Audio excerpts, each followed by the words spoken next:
Good evening, I'm Jose Cardenas. We'll talk to the new president and chief executive officer of one of the oldest nonprofit organizations in the state of Arizona. And in Sounds of Cultura, SOC, Mexican art on display at Phoenix Sky Harbor Airport. All this coming up next on Horizonte.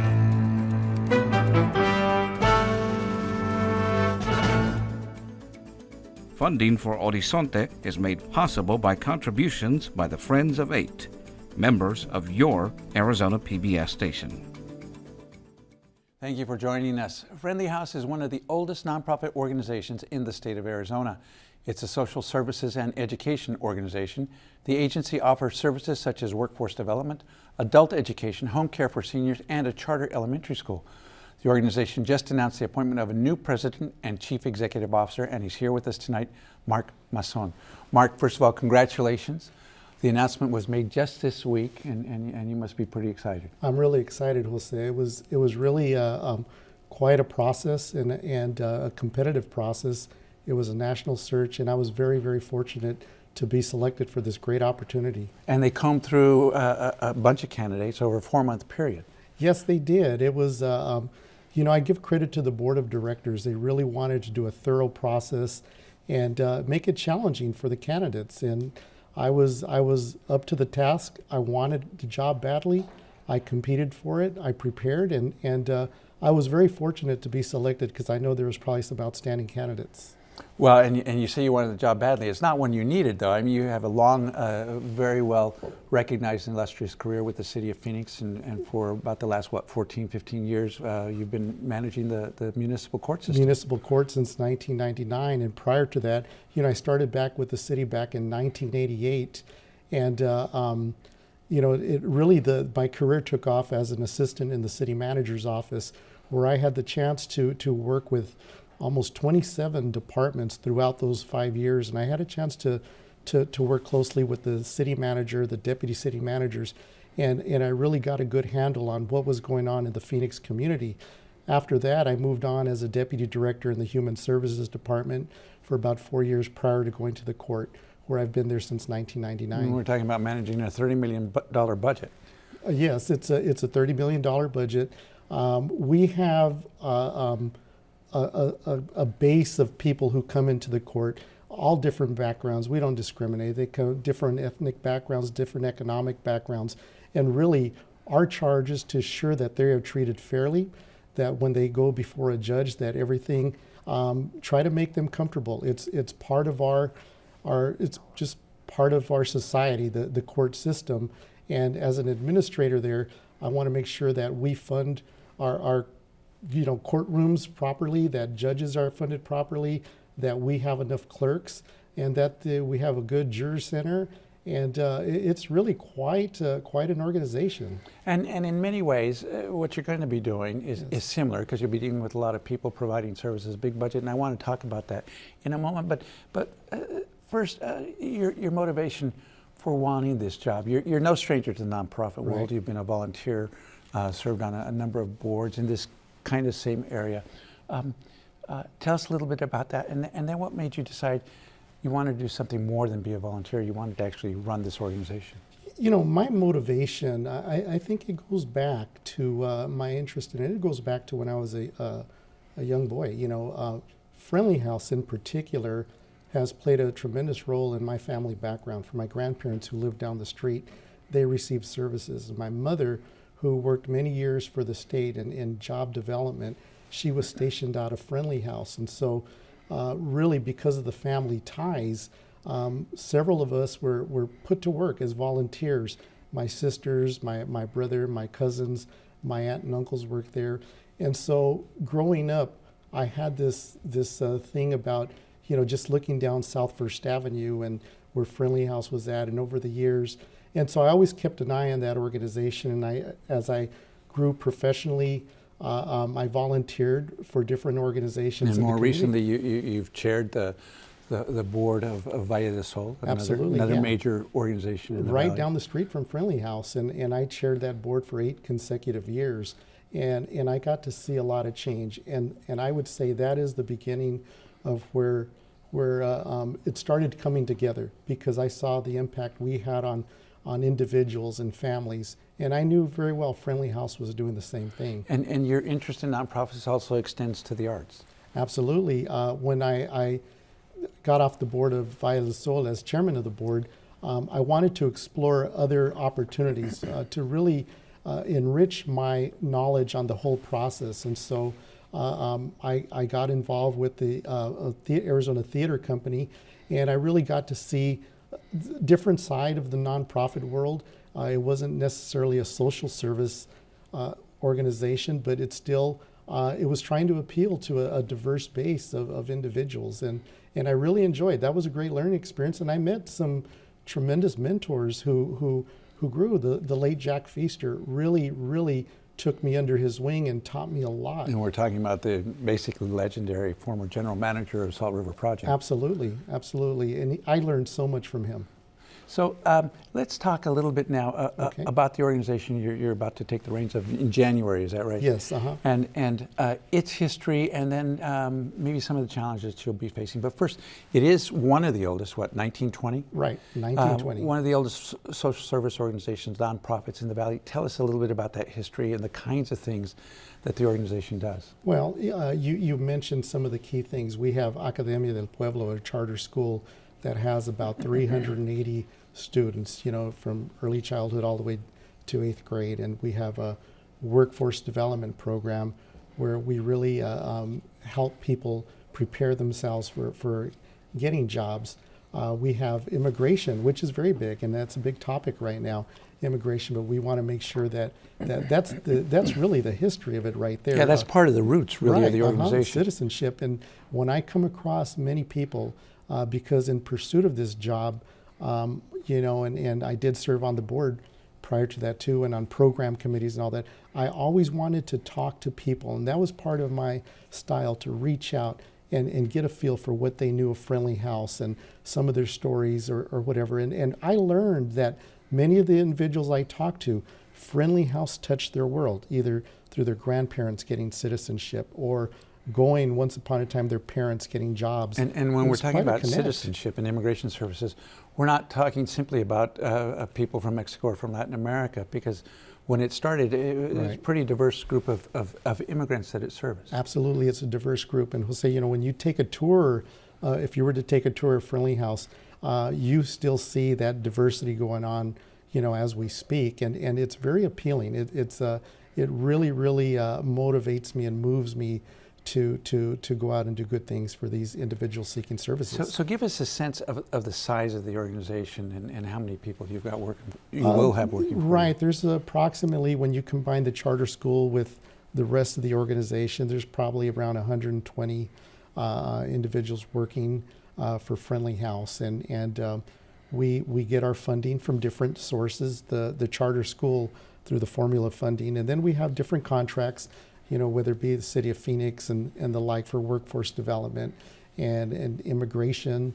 There's the GED program, and so we have an array of funding. Of course, we go out and seek normal sponsorships. And I assume you've had to struggle, as many organizations have, with funding cuts. As you well know, you've been involved, funding fluctuates, depending on the economic climate. And what makes it really a great story is thinking back how Friendly House began back in 1920. It's amazing to think how they've survived during all types of economic conditions, and the organization is still standing and serving people. And it's a great organization, a very proud history. Yes. You had one predecessor before, your most immediate one is Luis Ibarra, almost legendary. He'd been there for a long time. What's the organization going to look like under Mark Masson? Well, I tell you, I've been working closely with the board, and under Mark Masson, I want to grow the number of clients that we serve, and the growth. We want to expand. We want to, when you think about it, Jose, we are in the 6th largest city in the United States. We're the 4th largest county in the United States. Certainly, there is enough blue sky for everyone, and I plan to take advantage of that, working closely with the board and working closely with our employees to try and reach out to that network that exists for Friendly House, so that we can provide and start touching the lives of individuals and families throughout throughout this county and the like. And the other thing that I want to do is abriendo puertas, opening doors to people and welcoming back the history of that. Just this past Sunday, I was at an event, a Christmas event with Las Damas del Valle, and I got to spend time with former board members on Friendly House, Senora Trujillo and Senora Marin, people who knew the history of Friendly House. And I don't want to let that opportunity escape. But you have some ambitious plans to grow it, and it's a big job. It's an important organization. We wish you the best of luck, and thanks for joining us on Horizonte to Thank you in part celebrate your new appointment. Well, thank you so much. Thank Jose. you for Thank you for joining us having me tonight. on. Oh, I know the arts would not be covered unless Horizonte did it, because we just such a small portion of the community, and then we get on the back page of the paper, and the TV shows don't really pay attention that much. So it's great to have a program that really highlights what we do in our community. I love Horizonte. I hope it stays for a long time. I think it's wonderful to have a host who's well respected and knowledgeable in our community, and who presents everything in a very fair and balanced way. So I hope that we keep Horizonte for a long time. 10 more years. Until this time, families who wanted to send their daughters to a single-gender school, they were limited to parochial schools, which are cost prohibitive for many families. For example, Xavier, I think, is $14,000 a year. So Florence Crittenton Services of Arizona spearheaded the Crittenton Bill last year, enabling us to open the first single-gender school. You had to have legislation, special legislation, in order to do an all one-gender school. Right, that's correct. Now, is there a perceived need? Well, I think so. If you look at the girls who sign up to attend Xavier, I mean, there are waiting lists, girls who can't get in. There are families who will come and talk to us when we go out to our recruitment presentations, and they'd say, well, I'd love to send my daughter to a single-gender school, but we just can't afford it. The booths at the 2006 Dia de los Niños Festival had all the activities that kids love: face painting, crafts, and sports. The holiday is all about children. And our whole focus really is to celebrate children. Dia de los Niños means Day of the Child. It started in Mexico and made its way over here to the United States. But in addition to having fun, the event's goal is to teach awareness of Hispanic heritage and cultures of all nations. Mother, what shall I be? Because all my brothers were working in the copper smelters and the mines, etc., dirty and sweaty. She would get up at 5 o'clock in the morning, cook their breakfast and their lunch and go to work. And I thought to myself, is this my life in the future? That's when I asked she said, no, son. The song said, shall I be pretty? I knew better than that because I had a mirror. He said, you shall be what you want to be.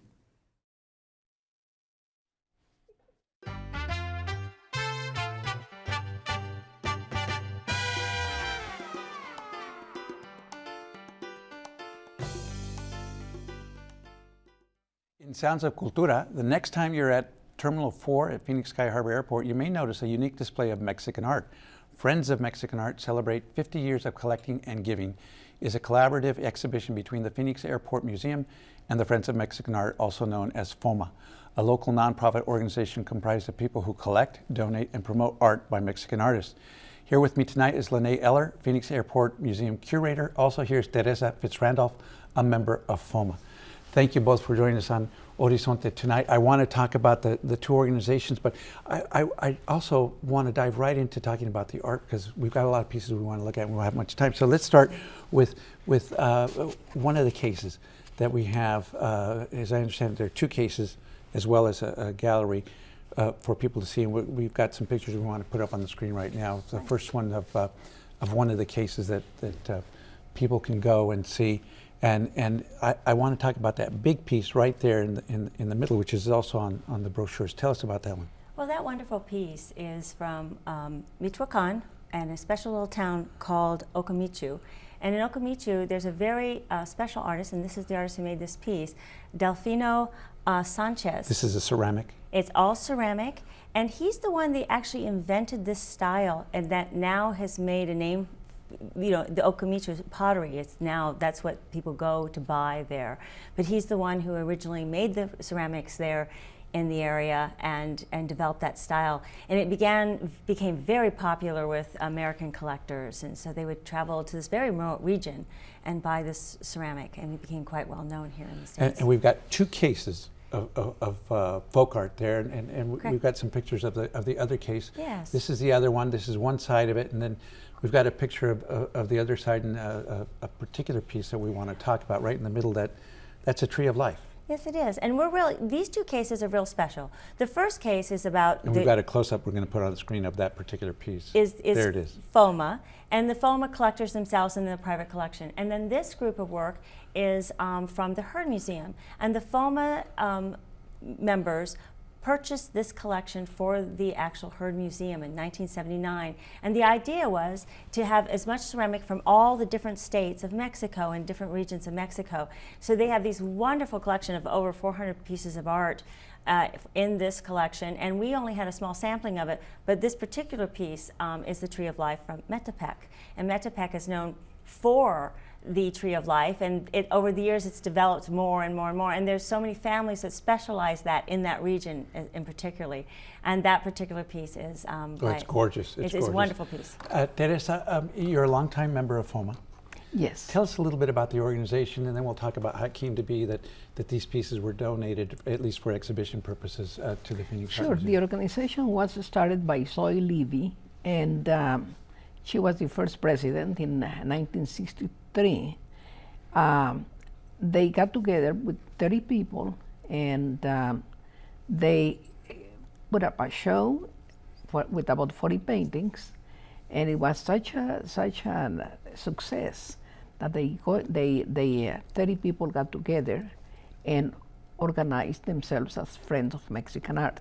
And ever since, they've been doing things to buy pieces for the Phoenix Art Museum. Sure. And we just heard, Their aim is really to learn more about the Mexican culture, to bring it to the States, to promote understanding and knowledge about the culture of Mexico, and they do that through exhibits, through acquisitions for not only the Phoenix Art Museum, Heard Museum, and the ASU Art Museum. Now, Teresa, you, as we discussed off camera, are from Mexico yourself. So Sure.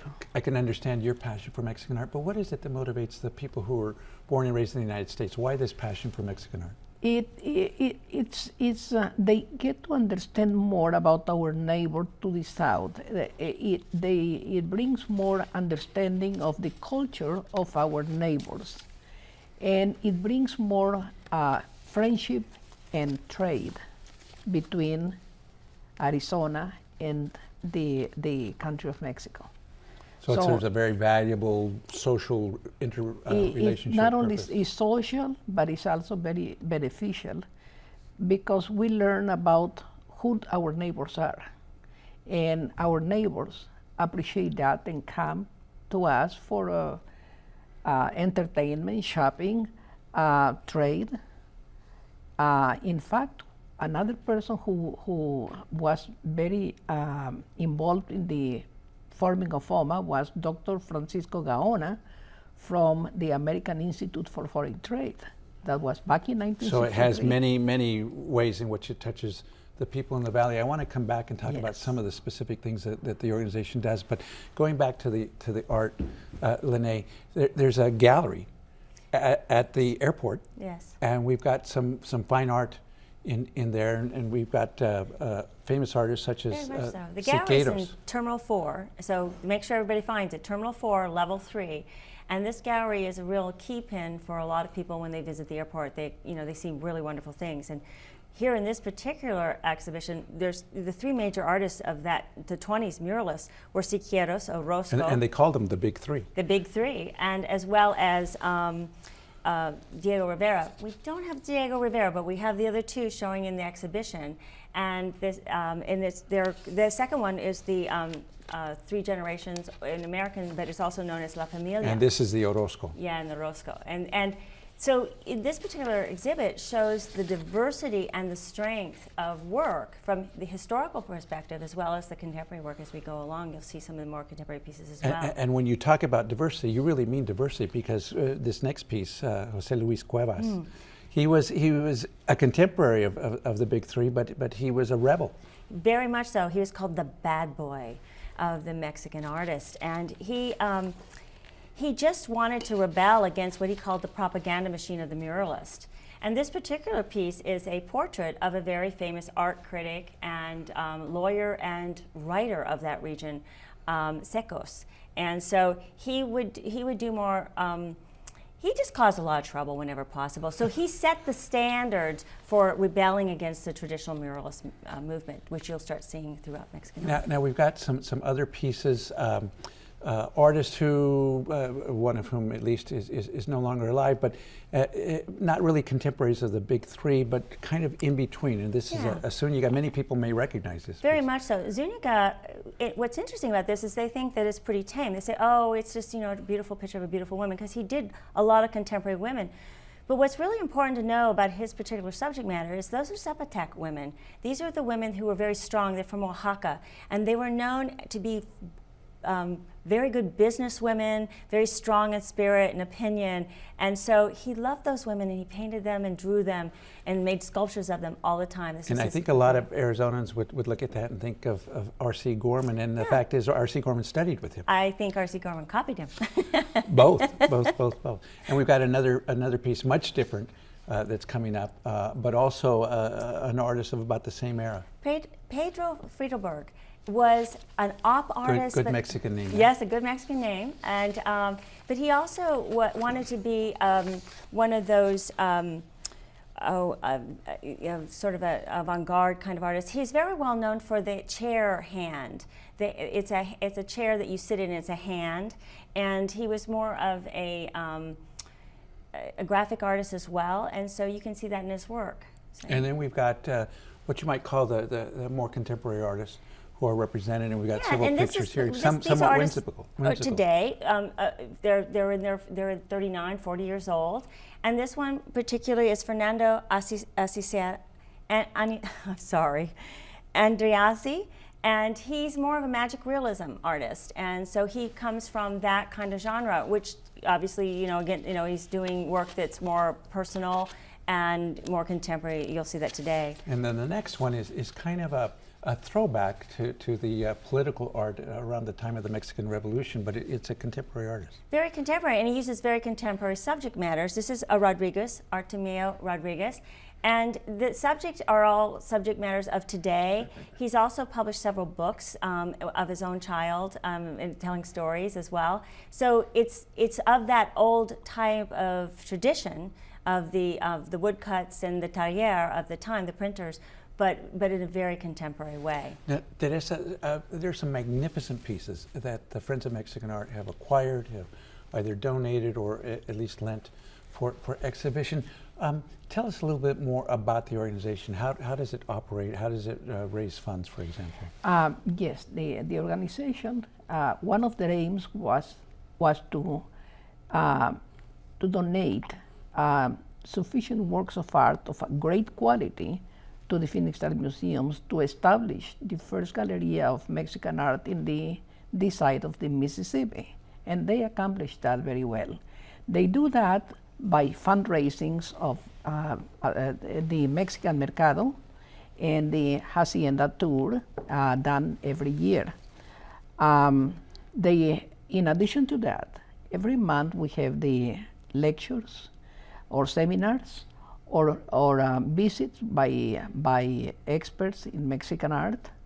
And we put the website on the screen a moment ago. I assume people can go there and get more information about the organization. By all means, I encourage everyone to look us up, contact us, and please attend some of our programs. They are very interesting, very well researched, and they have very good quality of art for us to see or to donate, or cultural programs for us to learn. Well, it's a great organization, and Lene, we've only got about a minute left. Tell us about the the airport exhibitions, and how long is this particular exhibition going to be up? This exhibition will be up till, well, the gallery will be up till February 23rd, I'm sorry, and the cases will be up till March 16th. And it is a great time to come to the airport a little early, check out the culture when you're there. And you can get more information on our website as well at skyharbor.com. And we just put something on the screen there, and you're right, people have a lot of time. If they get to the airport early for holiday travel, they'll be able to perfect time. enjoy this magnificent art. Thank you both so much for joining us on Horizonte. This is a real treat and a pleasure to talk to you both. Thank you. Thank you for having me. Thank you. That's our show for tonight. From all of us here at Horizonte, I'm Jose Cardenas. Have a good evening.